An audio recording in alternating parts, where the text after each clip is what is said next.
우리 좌우로 인사하겠습니다. 잘 되고 있습니다. 기도하고 순종하면 됩니다. 네, 한 번 더 인사하겠습니다. 당신이 역사의 주역입니다. 네, 믿으십니까? 네, 당신이 역사의 주역입니다.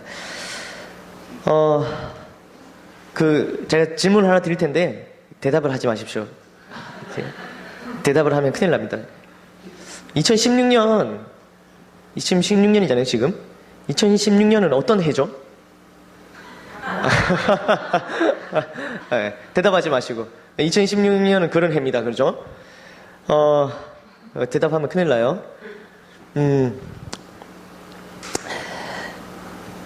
2016년을 제가 이렇게 검색을 좀 해봤는데요. 2016년은 뭐 이렇게, 우리 국제연합, UN이라고 하죠. UN이 정한 기념해로 세계 두류의 해라고 합니다. 세계 두류.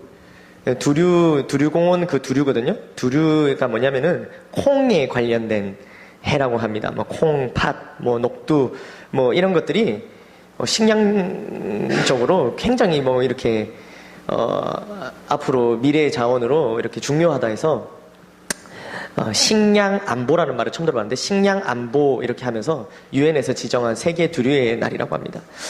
별로 중요하진 않고요. 제가 이 2010년을 왜 이렇게 알아봤냐면 오늘 제목이 은혜의 해입니다. 은혜의 해. 아멘. 네, 은혜의 해인데 이 해가 우리가 보통 말하는 그 해를 말하는 겁니다. 2016년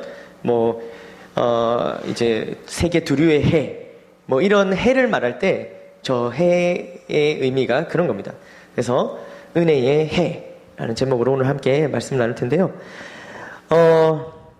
오늘의 본문은 예수님께서 나사렛에 오셔서 말씀하시는 장면입니다.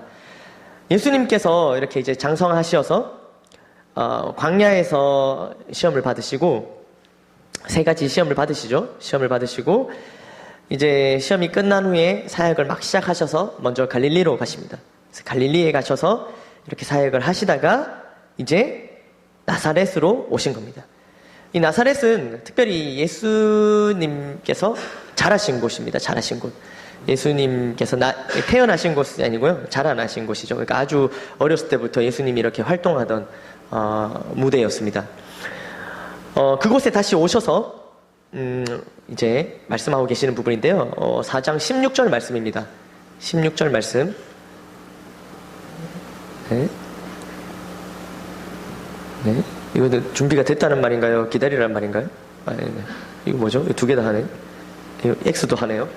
뭐를 봐야 되죠? 네. 다 함께 읽도록 하겠습니다. 시작. 예수께서 그 자라나신 곳 나사렛에 이르사 안식일에 늘 하시던 대로 회당에 들어가사 성경을 읽으려고 서심해. 아멘. 이 말씀 그대로 띄워두시고 아주 짧게 나오는 부분이지만 예수님께서는 늘 하시던 대로라고 표현이 되어 있습니다. 늘 하시던 대로 회당에 들어가셔서 성경을 읽으셨다. 어쩌다가 한번 서신 게 아닙니다. 그러니까 어쩌다가 이렇게 한번 딱 저는 이제 어쩌다가 한번 서는 거죠, 여기. 어쩌다가 한번 서갖고 성경을 이제 제가 읽었죠, 좀 전에. 어쩌다가 서신 게 아니라 예수님께서 늘 하시던 대로 회당에 딱 들어가셔갖고 성경을 읽으려고 이렇게 딱 서신 겁니다. 예수님 저보다 크셨는지는 잘 모르겠습니다. 어쨌든 이렇게 서셨습니다. 이것이 예수님께서 먼저 예배하는 본을 보여주신 겁니다. 예배하는 본. 한결같이 예배하는 본. 하나님께, 예수님 당신이 하나님께 한결같이 예배하는 본을 이미 이때부터 보여주신 것입니다. 이것이 기본인 것입니다. 사람들은 늘 하던 대로 뭔가 이렇게 늘 하던 대로 하면 정체되어 있다는 생각을 많이 합니다. 그리고 변화를 꿈꿉니다.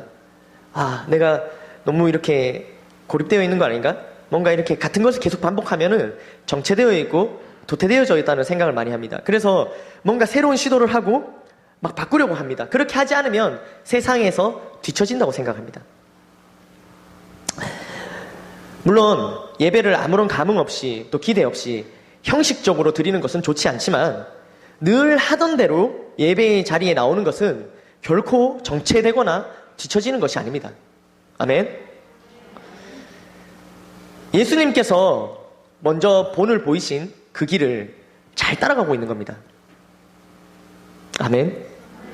아멘 하시던 분들이 좀 오늘 안 계셔갖고 누가 좀 대체로 해주십시오. 감사합니다. 혹시 한 번씩 이렇게 예배에 빠지는 것이 내가 정체된 것 같아서 뭔가 새로운 시도를 하시려고 예배에 빠지시나요? 네. 나 예배를 너무 한 1년 동안 한 번도 안 빠지고 잘 드린 것 같아. 너무 정체됐고 도태된 것 같아. 새로운 시도가 필요해. 그렇지, 오늘 예배를 빠지자. 이렇게 접근하시나요? 정말 새로운 시도를 하고 싶다면 이때까지는 충분히 여러분들 이미 많이 예배를 한 번씩 빠지셨으니 정말 새로운 시도라면 이제부터라도 예배를 빠지지 않는 것을 도전하는 것, 그것이 정말 새로운 시도일 것이고 그렇게 하신다면 그것이 정말 여러분들의 삶에 은혜가 될 줄 믿습니다. 아멘. 그리고 이때까지 잘 하고 계시는 분들은 굳이 예배에 빠져볼까 하는 새로운 시도를 하지 마시고 계속해서 예수님을 따라가시면 됩니다. 또 영역을 넓혀서 셀가족 예배, 금요 폭풍 기도회, 원료 도고 기도회, 이렇게 하나님이 기뻐하시는 새로운 시도를 계속해서 하시길 바랍니다. 저는 모태로부터 교회를 다녔습니다. 저기 모태가 계시네요. 모태가. 네, 모태로부터 계속 교회를 다녔습니다. 정말 제가 감흥 없이, 아무런 기대 없이, 예배에 대한 기대 없이 습관적으로 예배에 나갔던 것은 정말 제가 회개했던 부분이고 정말 절대로 그때로 돌아가고 싶지 않습니다. 그러나 예배를 절대 빠지지 않고 나갔던 부분은 늘 하나님께 감사하고 있습니다. 여러분, 예배를 빠지지 않고 계속해서 나가도 아무런 일이 벌어지지 않습니다.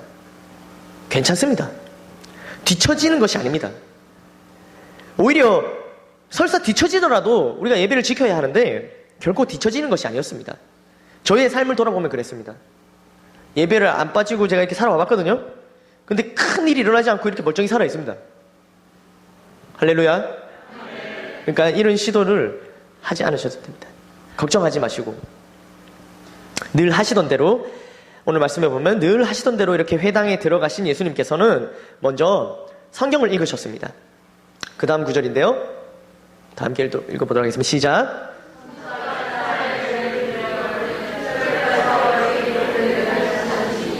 네, 여기까지. 선지자 이사야를, 그러니까 예수님께서 서셔서 뭐를 읽으셨다고요? 이사야서를 읽으신 겁니다. 이사야서. 그러니까 그 당시에는 신약이 없겠죠. 그러니까 구약만 딱 있는데요, 두루마리로 되어 있습니다. 구약은. 그래서 두루마리를 이렇게 예수님이 우리 교회 올 때처럼 성경책을 이렇게 들고 오는 게 아닙니다. 근데 교회 회당에 딱 보관이 되어 있습니다. 근데 보당에 딱 이렇게 딱 서면 사관이 딱 하면은 두루마리 딱 가져옵니다. 그럼 받아서 예수님께서 그걸 읽으셨는데 어떤 말씀을 읽으셨다고요? 네, 이사야서를 읽으셨습니다. 예수님께서 읽으신 이 이사야 말씀은 우리도 여러 번 읽기도 하고 듣기도 했던 말씀인데요, 다시 한번 우리 한번 읽어보도록 하겠습니다. 오늘 본문입니다. 18절, 19절 한 목소리로 우리 한번 읽어보도록 하겠습니다. 시작.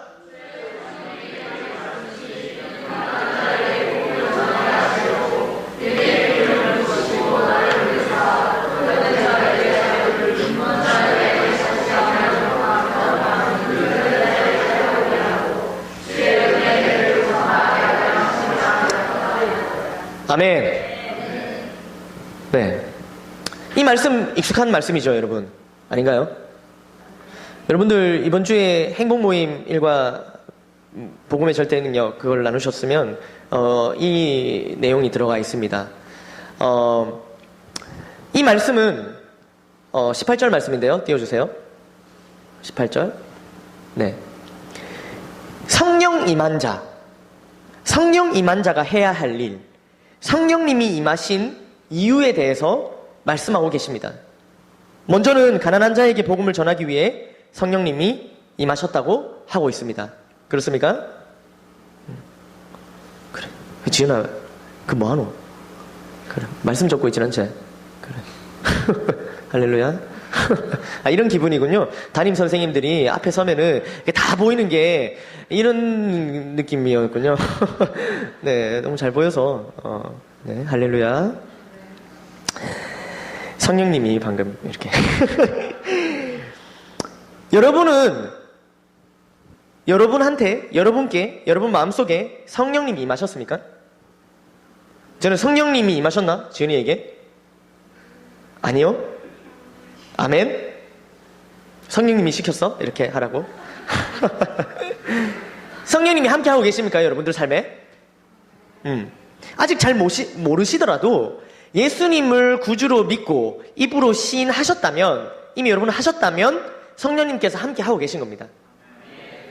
성령님의 도움이 없이는 그렇게 할 수 없기 때문입니다.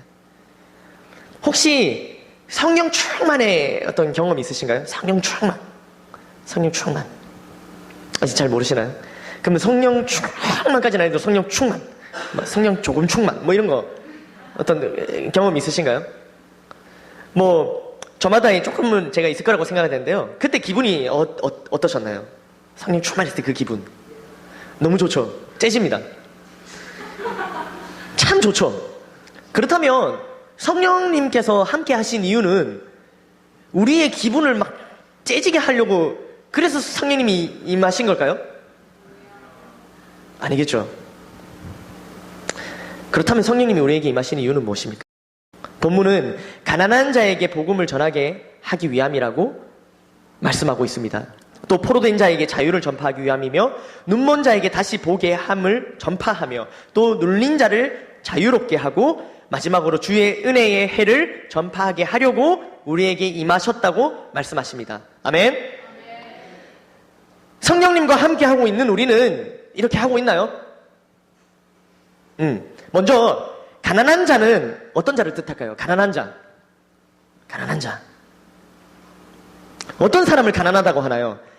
가난이라 함은 의, 식, 주의 문제가 이렇게 잘 해결되지 않는 그런 상황을 보고 가난이라고 많이 표현을 합니다.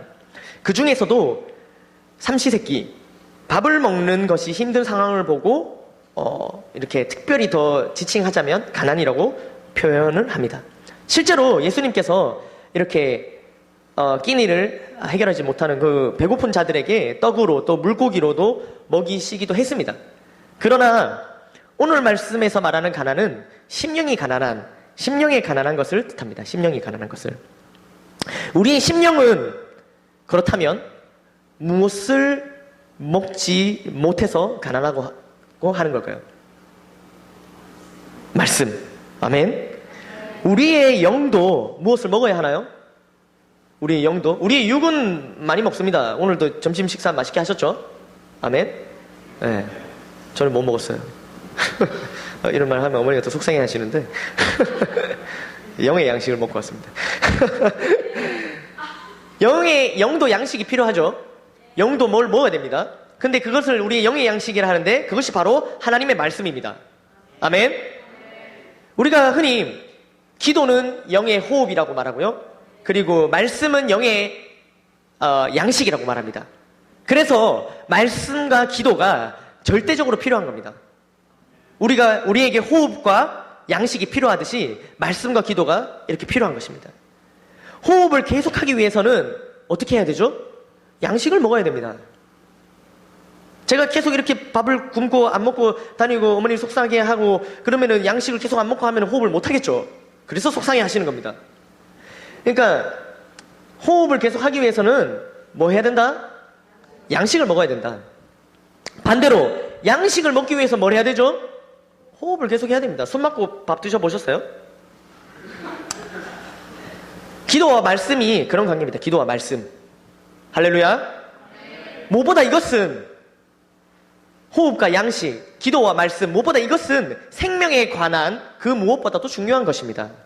아멘. 그래서 이 생명의 문제 가운데 있는 이 가난한 자, 영의 양식을 먹지 못해서 가난한 자에게 복음을 전해야 하는데요. 그냥 가난한 자에게 복음은 빵입니다. 실제로 우리가 살고 있는 시대의 이 대한민국은 육이 가난해서 힘들어하기보다는 영이 가난해서 이 나라가 힘들어하고 있습니다. 우리나라 옛날과 같은 지금 풍경인 제가 작년에 사역했던 그 필리핀은요, 정말로 육이 가난해서 힘든 사람들이 많습니다. 끼니가 해결이 안 되는 거죠. 전혀 되지 않습니다. 그래서 그곳에서 우리가 사역할 때는요, 실제로 복음과 함께 쌀도 들고 갔습니다. 쌀도 함께 들고 갑니다. 영이 가난한 자에게 복음은 무엇일까요? 영이 가난한 자에게 복음, 그것은 바로 하나님의 말씀입니다. 하나님의 말씀을 전하는 것이 바로 가난한 자에게 복음을 전하는 것입니다. 즉, 성령께서 우리에게 임하신 이유는 영이 가난한 자들에게 찾아가서 하나님의 말씀을 전하라고, 그래서 성령이 우리에게 임하신 것입니다. 아멘. 그 다음, 포로된 자입니다. 포로된 자에게 뭐를요? 자유를. 뒤에 이렇게 생략되어 있는데 심표가 적혀 있잖아요. 포로된 자에게 자유를, 눈먼 자에게 다시 보게 함을 전파하며이니까요. 전파하며가 포로된 자에게 자유를까지 넘어갈 수 있겠죠. 그러면 포로된 자에게 자유를 전파하는 것이겠죠. 포로된 자들은 어떤 자들입니까? 포로된 자들. 자유를 잃어버린 자들이죠. 우리가 흔히 포로된 자들, 우리가 지금 북한군에게 아니면은 저희 IS에게 포로됐나요? 포로된 자들. 우리는 사단에게 포로된 자들. 여기서 말하는 포로. 사단에게 포로된 자들. 즉, 죄에 포로된 자들입니다.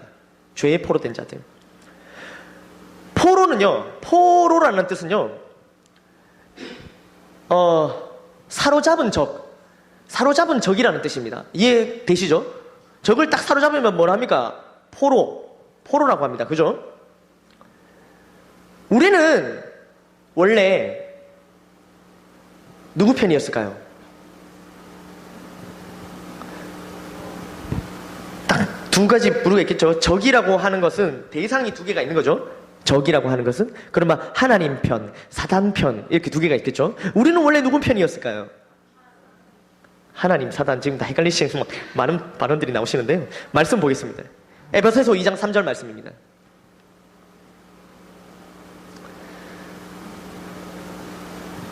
네, 다 함께 읽도록 하겠습니다. 시작. 전에는 우리도 다 그 가운데서 우리 육체의 욕심을 따라 지내며 육체와 마음에 원하는 것을 하여 다른 이들과 같이 본질상 진노의 자녀이었더니, 아멘. 우리는, 다시 묻겠습니다. 우리는 어느 편이었죠? 사단 편이었죠. 그러면 포로 삼으려면 사단이 적이어야지 포로 삼잖아요. 근데 우리는 애초에 누구 편이었습니까? 사단 편이었죠. 그러니까 사단의 입장에서 우리를 포로 삼을 이유가 있습니까? 없어요. 자기 자녀잖아. 사단의 입장에서 자기 자녀를 포로 삼을 이유가 없잖아요. 그런데 우리가 예수님을 알게 되고 예수님을 믿게 되면서 우리는 그 순간 그날로부터 사단과 적이 되기로 작정한 것입니다. 아멘. 그러니 그때부터 사단의 적이 되었기 때문에 사단은 끊임없이 우리를 포로 삼기 위해서 갖은 수단 방법을 동원해서 우리를 유혹하고 죄에 빠지도록 하고 포로 삼으려고 하는 것입니다.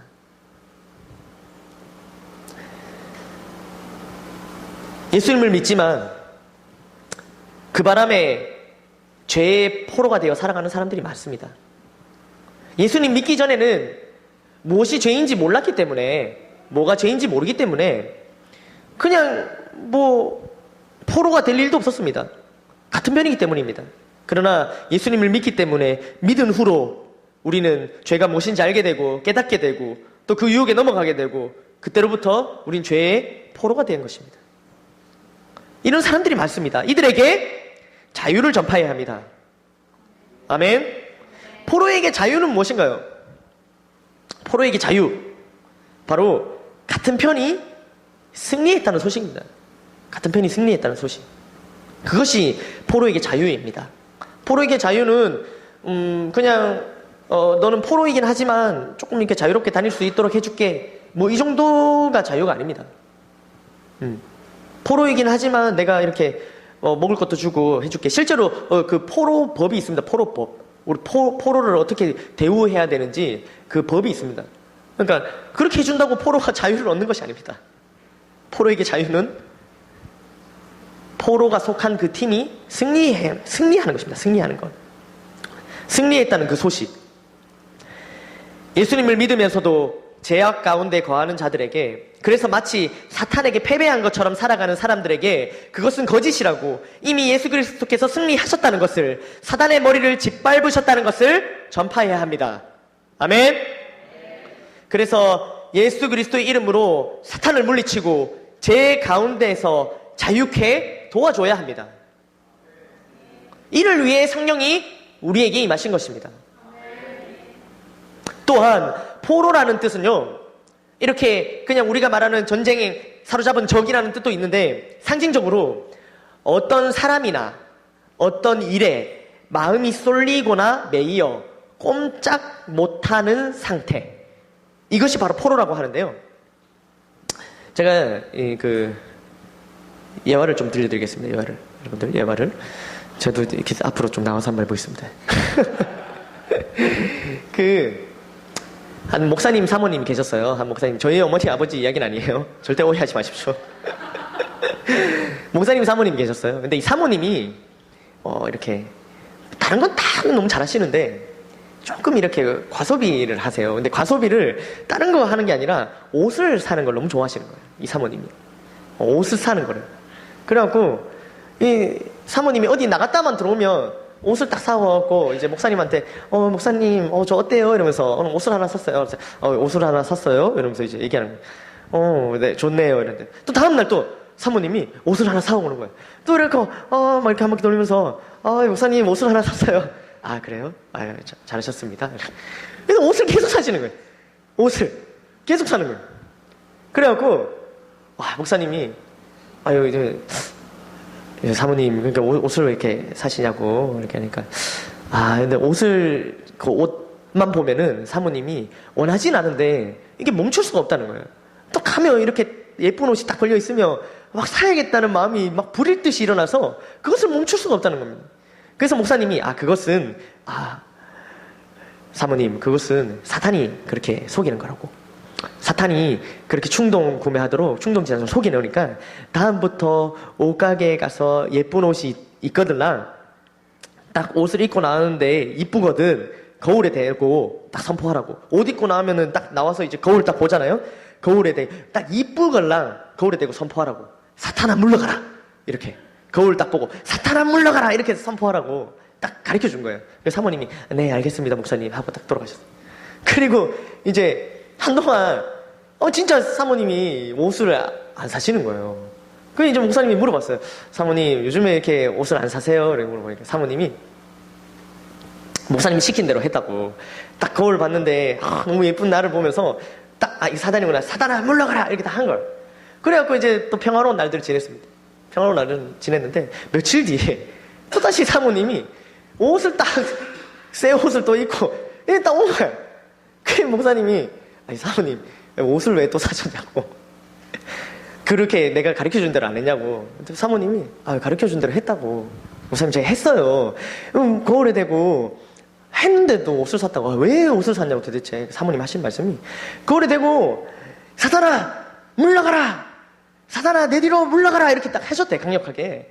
그래서 사단이 이렇게 딱 물러가서 뒤에서 하는 말이 사모님 뒤태는 더 아름다우십니다 이렇게. 뒤로 물러가고 할렐루야.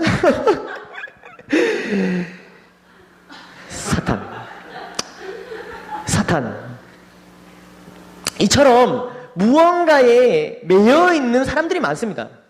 무언가 매여 있는 사람, 보기 죄처럼 보이지 않습니다. 옷을 사는 것 자체는 죄악이 아닙니다. 그렇죠? 그러면 어떻게 합니까? 옷을 다 사지 않습니까? 그런데 그 하나의 행위, 딱 그것만 딱 놓고 보면 죄지 않지만 그것이 사람이든 그것이 어떤 습관이든 이렇게 매여서 꼼짝을 못하게 된다면 그것이야말로 바로 포로가 된 것입니다. 우리 어떤 것들이 있을까요? 청년들은 무엇에 매일 수 있습니까? 쉽게. 이성에게 매일 수 있습니다. 이성. 꼼짝을 못하는 겁니다. 이성에게 딱 매이면은. 매여 본 적이 없으신 분들은 죄송합니다. 할렐루야. 그런데 매여서 꼼짝 못하는 거. 또 어떤 대상, 학생들은 뭐가 될 수 있습니까? 뭐에 매여서 꼼짝 못해요? 게임이 될 수 있겠죠, 게임. 게임, 시선을 회피하네, 지연아. 할렐루야. 게임에 딱 매이면은 꼼짝 못하는 겁니다. 또 요즘에 뭐가 있습니까?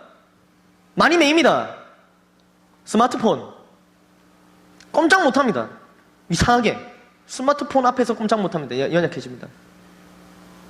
카톡 왔네 했는데 내가 보고 있는 것은 카톡이 아니라 벌써 페이스북이라든가 휴대폰 게임이라든가 다른 걸 하고 있습니다.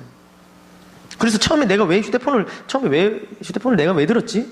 이유조차 잊어먹습니다. 그 대상 자체, 휴대폰을 보는 거, 그거 자체 죄는 아니죠. 그러나 어떠한 것이 되었든, 그것이 사람이든, 그것이 물건이든, 어떤 습관이든 매여 있다면 그것은 포로가 된 것입니다. 포로된 자를 자유케 도와줘야 됩니다. 아멘. 다음은 무엇이죠? 세 번째. 눈먼자입니다. 눈먼자. 자, 우리 지금 주변에 혹시 혹시 눈을 감고 지금 이 예배를 견디지 못해서 눈먼자들이 있습니까? 실제로? 눈물 감아버린 자. 우리 좀 옆에서 구출해 주시고, 네. 눈먼자에게 자유를 전파해 줘야 됩니다. 눈 감은 자에게 눈을 뜨게 해 줘야 됩니다. 눈먼자는 영적으로 눈먼자를 뜻합니다. 영적으로 눈먼자. 보아도 보지 못하는 겁니다. 인간은 연약하고 불완전합니다. 그렇죠? 여러분들 여기서 완벽한 사람 있습니까? 현재 네 완벽하나? 좀 이렇게 완벽해? 괜찮은 것 같아? 아침에 나올 때 거울 보면 이렇게 완벽한 것 같아? 완벽한 녀석 이렇게 하고 나오는 거야? 그렇지 않죠? 인간은 연약합니다. 그렇죠? 그런데 여러분 보세요. 이 연약한 우리의 눈에 정말 좋아 보이는 거 있잖아요? 정말 좋아 보이는 거. 진짜 탐나고 좋아 보이는 거. 뭔가 이것만 붙들면 될 것 같은 거. 완벽해 보이는 거 있잖아요? 그것이 있다면 그것이야말로 진짜 불완전한 것이 아닐까요? 불완전한 우리의 눈에 뭔가가 완전해 보인다. 그럼 그것이야말로 진짜로 불완전한 것입니다. 그런데 이렇게 생각할 수 있죠. 또 저는 하나님이 정말 전지전능하시고 하나님이 정말 완벽한 분이라 생각합니다. 그리고 우리 교회가 달려가는 이 비전이 정말 가치롭고 좋습니다. 그 우리 눈에 좋아 보이는 거잖아요. 완벽해 보이고. 그럼 이게 불완전한 거예요? 이것은 이렇게 말씀하신 분들은 영의 눈이 다시 보게 되셔서 이런 것들이 보이게 되는 겁니다. 영의 눈을 떠서 바라볼 때 하나님이 전지전능해 보이시고 또 우리 교회가 달려가는 이 비전이 가치로운 것입니다.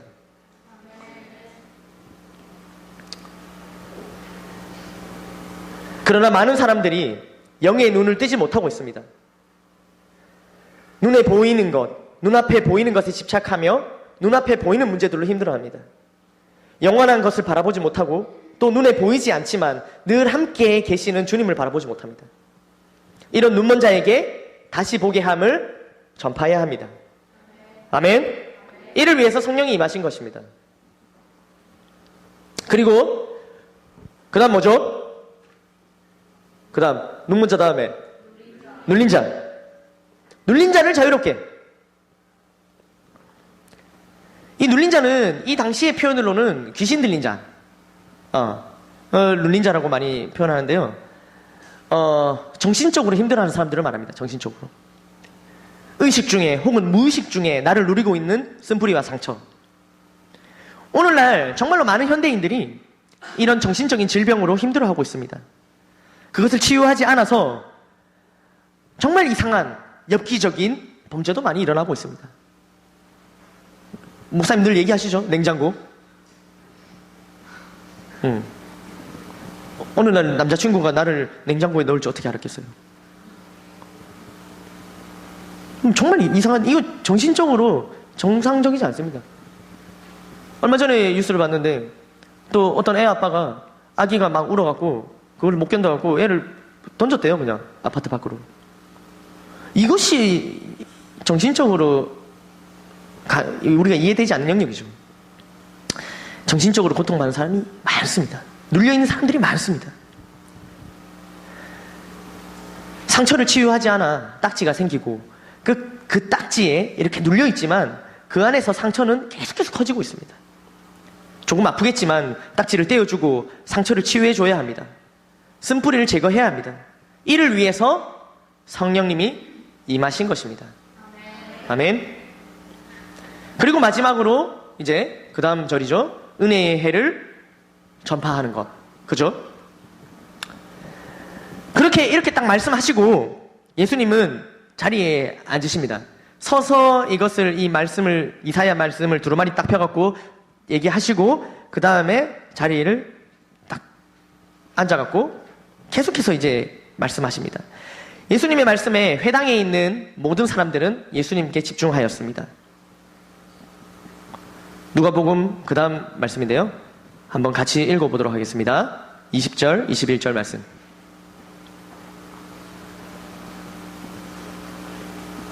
네.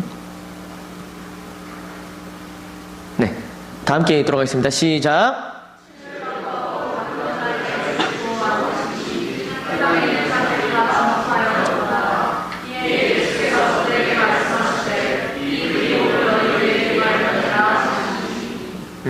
아멘.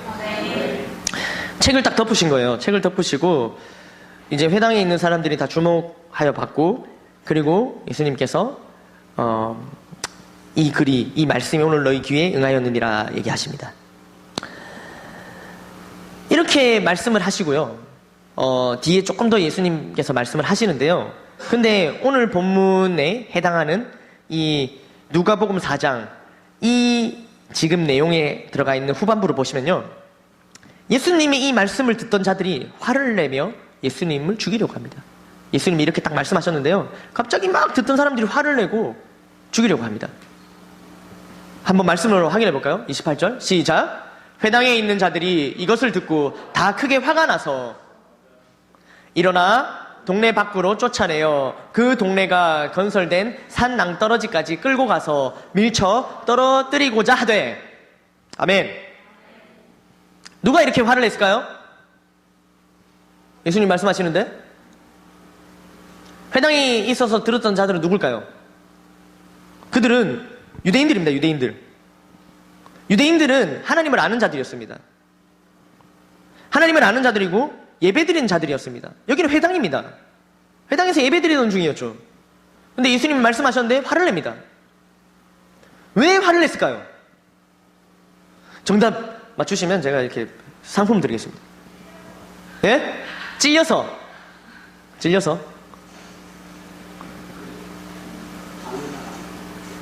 네?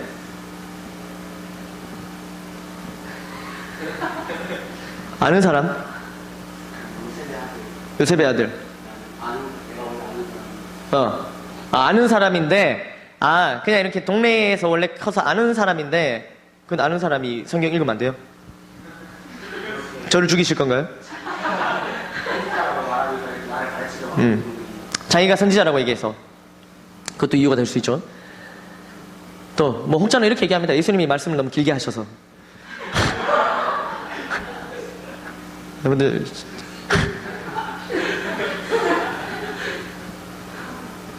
제가 아직 좀 남았는데 저도 죽이실 건가요? 왜? 그냥 화만 낸 게 아니죠. 화가 난 게 아니라 막 끌고 가갖고 낭떠러지에 밀어갖고 죽이려고 했다는 말이죠. 그러니까 어느 정도 화가 났는지 아시겠죠? 정말 화가 많이 난 겁니다.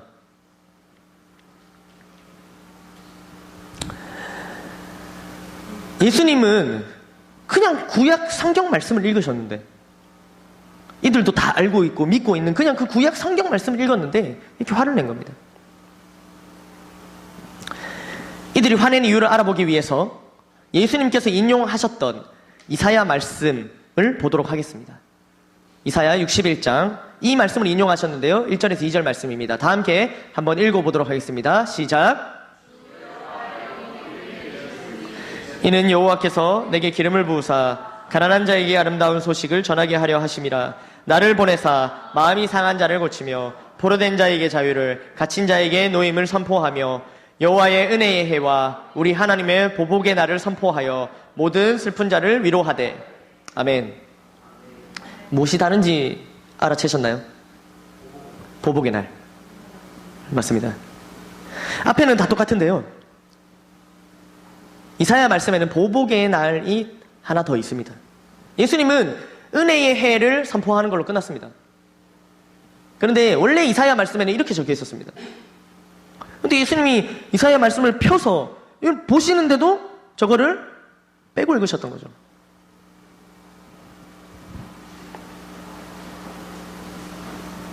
이스라엘 백성들은 언제나 특권의식이 있었습니다. 실제로 그리고 그 특권 역시 하나님께서 주신 겁니다. 아멘?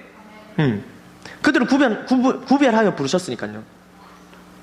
마지막 때가 오면은 이스라엘 백성과 그렇지 않은 자들이 이렇게 딱 구분될 거라고 믿었습니다. 그러니까 우리는 그럼 이스라엘 백성일까요? 여러분, 우리 이스라엘 백성이 아닙니다. 그렇죠? 그러니까 그들의 머릿속에는 예수님이 재림하시면 우리는 이스라엘 백성이 아니니까 따로 구별되는 거겠죠. 그렇게 믿고 있었습니다.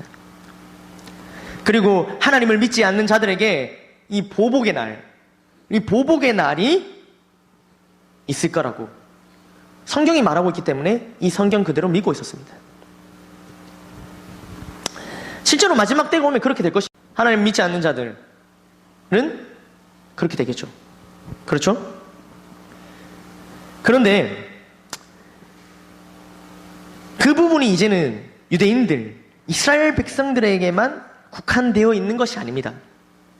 예수님께서는 오늘 이 이사야 말씀을 인용하신 이후에 조금 더 말씀을 하시는데요. 그 구절이 첨가가 돼서 힘들어 하신 겁니다. 그 사람들이 화를 냈던 거죠. 25절부터 27절 말씀을 한번 다 같이 읽어보도록 할 텐데요.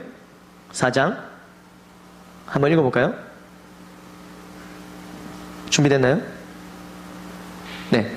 이게 이사야 말씀을 다 얘기하시고 그 이후에 조금 더 말씀하신 부분입니다. 한번 다 같이 읽어보도록 하겠습니다. 시작.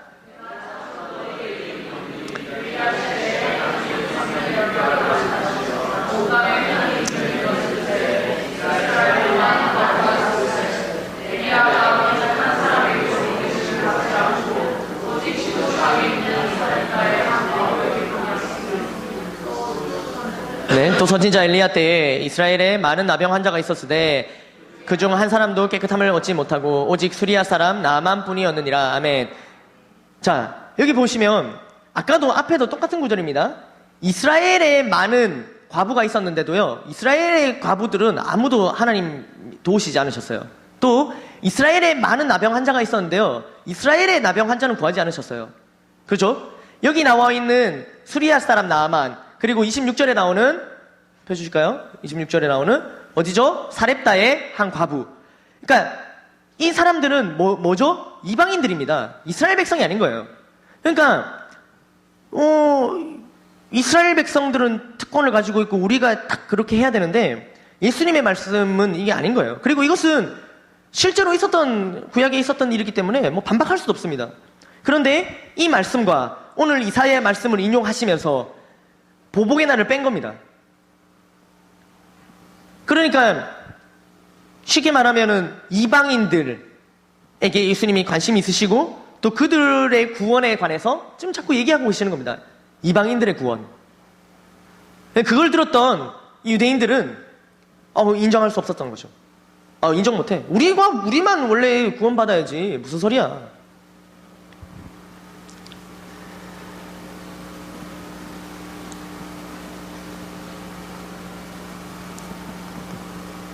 하나님의 나라가 오면, 하나님의 나라 오는 것, 이들은 예수님을 메시아라고 인정도 하지 않았으니까요. 메시아가 오면 그때 믿지 않는 자들을 다 쳐버리고 칼로, 검으로 쳐버리고 그리고 하나님 나라가 세워진다고 믿었잖아요. 이들은. 그러니까 그렇지 않다. 칼과 검 없다. 지금 은혜의 해다. 모두가 같이 구원받을 수 있다. 이렇게 얘기하시는 예수님의 이 말씀이 이들 본인들이 생각하고 있는 그 다음 단계와 달랐기 때문에 이들이 이것을 받아들이지 않았던 겁니다. 본인들이 생각하는 어떤 종말이 있었던 거죠.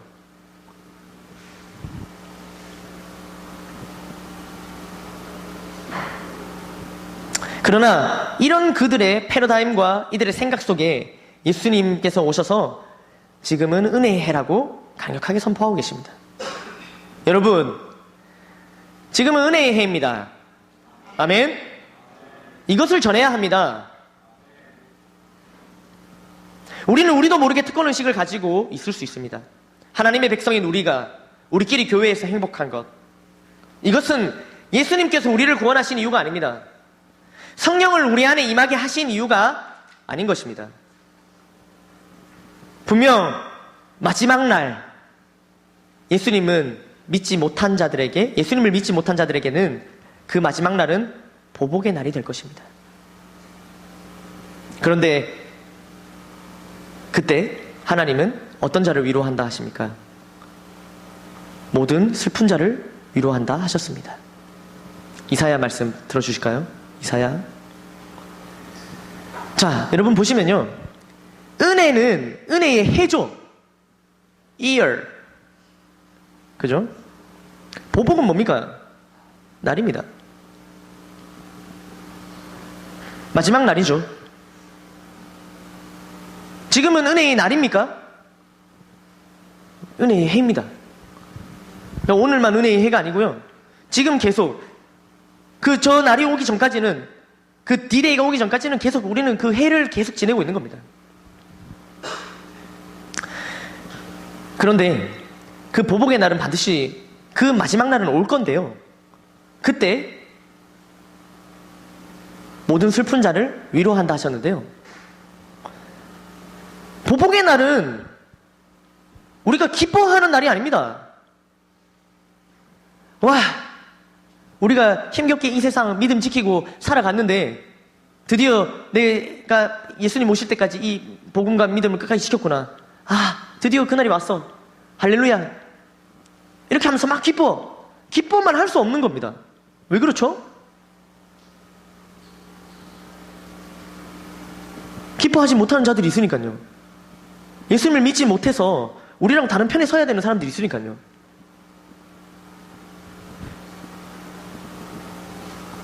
그러니 오히려 슬퍼해야 되는 걸까요?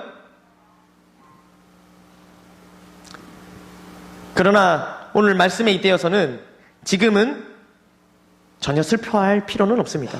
왜냐하면 아직은 은혜의 해이기 때문입니다. 아멘. 은혜의 해는 희년이라고도 하는데요. 희년이 오면요. 희년은 50년마다 한 번씩 옵니다. 이 예전 이스라엘 백성들의 이 관습을 보면요. 그런데 희년이 딱 오면요. 어떤 일이 발생하냐면요. 노예를 해방시켜 줍니다. 그래, 노예한테 희년이 왔네. 너 어떻게 할래? 그럼 저는 집에 가겠습니다. 하면은 가라 합니다. 그럼 노예는 안녕히 계세요 하고 가는 겁니다. 또 막 빚진 자들 있죠. 막 이렇게 돈을 빚지거나 뭐를 빚진 자들도 다 탕감해 줍니다. 이 희년이 오면 그런 날입니다. 지금이 어떤 해라고요? 지금이 바로 그 해입니다. 지금이 바로 노예, 우리가 포로된 자로부터 해방되는 날이고요. 지금이 바로 우리가 빚진 것들로 인해 거기서부터 그 빚을 탕감받는 그 시기가 지금 은혜의 해인 겁니다. 이것을 우리가 정말 전심으로 기쁨으로 받아들이고 이것을 속히 전해야 하는 것입니다. 아멘. 말씀을 맺겠습니다.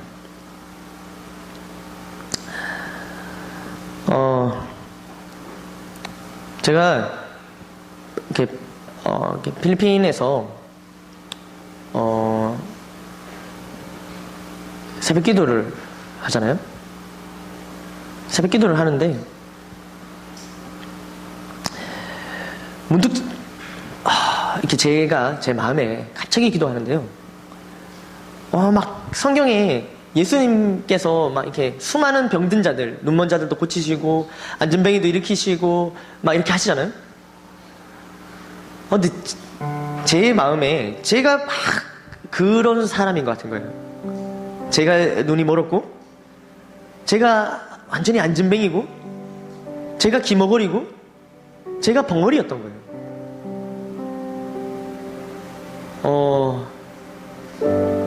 그러니까 막 이런 마음을 계속 주시는데, 정말로 이때 저는 참 눈물이 잘 없는데요. 정말 많이 울었던 것 같아요. 내가 벙어리였구나. 하나님의 말씀을 한마디도 내뱉지 못하는 내가 벙어리였구나. 복음을 선포하지 못하는 내가 벙어리였구나. 내가 하나님이 바라보시는 곳, 하나님이 관심이 있는 곳, 하나님이 시선이 머문 곳을 바라보지 못하는 내가 정말 눈먼 자였구나. 하나님의 음성을 듣지 못하는 귀머거리였구나. 하나님이 가라 하신 곳에 가지 못하는 안진뱅이였구나. 내가 정말 가난한 자였고, 내가 정말 포로된 자였구나. 이런 마음이 굉장히 이렇게 막 밀려 들어왔어요.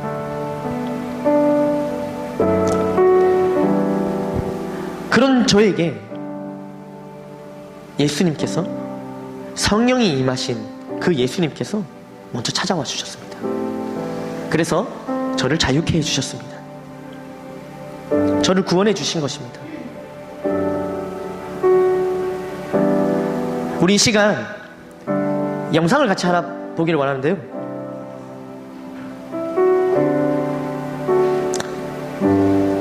정말 이 은혜의 해를, 정말 은혜의 해를, 은혜의 해를 이렇게 전하는 거구나. 이렇게 기쁨 가운데 정말 기쁨으로, 정말 기뻐서 지금 이 은혜의 해를 전하는 거구나. 이렇게 전하는 게 은혜의 해를 전하는구나. 제가 이 영상을 보면서 참 많은 감동과 도전을 받았는데요. 우리 시간 같이 이 영상을 한번 보도록 하겠습니다.